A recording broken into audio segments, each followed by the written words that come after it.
Just saying, might be possible. What I'm referring to is the obviousness that this camera has some functionality with it, even after not being used for like 1 to 2 years, same as my Akaso.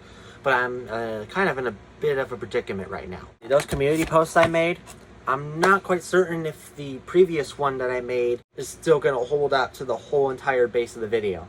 So I don't know whether or not I'm just going to have it for the whole thing or not. The Akaso is it's just too hard to record that filming, and it's literally the size of my fingers like this. So if I held it like that, it would just be weird. So I don't know what I would even get out of that other than just like transitional bits at least. I'm still thinking about it. Either the iPad what I'm recording with right now, it's been my bud for a while. Like, I've been doing so well with the iPad Pro. And even though it's not the best, it's not like the true 4K camera that this claims to be, but it's not like any 4K thing. It's one of the newer-ish devices compared to the iPad Air 2 I had, but it still holds up much better than this and the Akaso probably combined. Me and my dad still have to converse with my cousin about that, but I just don't know. I mean, I'm kind of stuck right now because I don't know if I want to use this camera. Like, I was testing it out. It still has the flipping and stuff like that. This is for the microphone to make sure the mic actually is plugged in. I know that this is actually plugged in so the mic can actually work. If you take it out, obviously it won't work. But guess what? The mic died. When I was doing like a recording for a video I was supposed to do, like scheduled for today, I actually couldn't do it because lo and behold, the thing died on me. So that's why I had no audio midway through, and I was like, what the hell's going on? This died, and you can see right here, this is the USB right here on the left. For those tech nerds, I could try to explain it in simplistic terms for myself. That's basically right there where you would get the USB so you could charge it. And in HD, it assumes like higher quality or something, higher definition. I know what it really means in traditional sense, but I don't know in terms of what this camera is. Also, I do like, just a side note, that you could just have like your hand in here and film like that. That's what I actually try to do, and have the camera like this.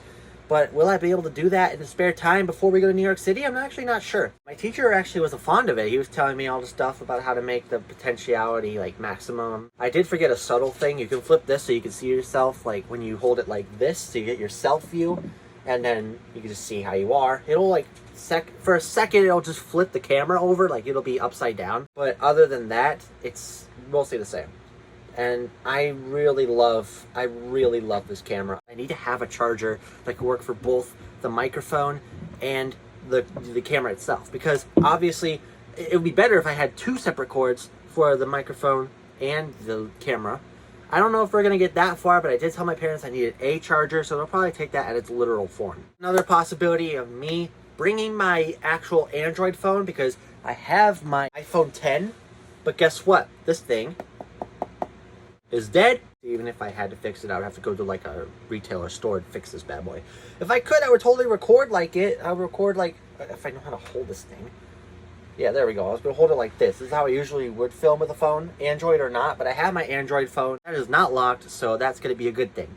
Now, I wish I could get this working, and if I had, even better, I had service on this, so this would be my real phone. But it's still nice to have as a collector's item, I guess. But why would I be collecting iPhones? Oh, and if you're wondering what phone I'm talking about, it's this one. I actually had it conveniently right next to me when I was doing this portion. It shows the right time too, 9:31. But it's very slow. It's very sluggish. That's why I'm debating on whether or not I want to use this. I'm also debating on whether or not I want to even think about using this camera, because when I was testing it, it kind of freezes momentarily because of the bit rate.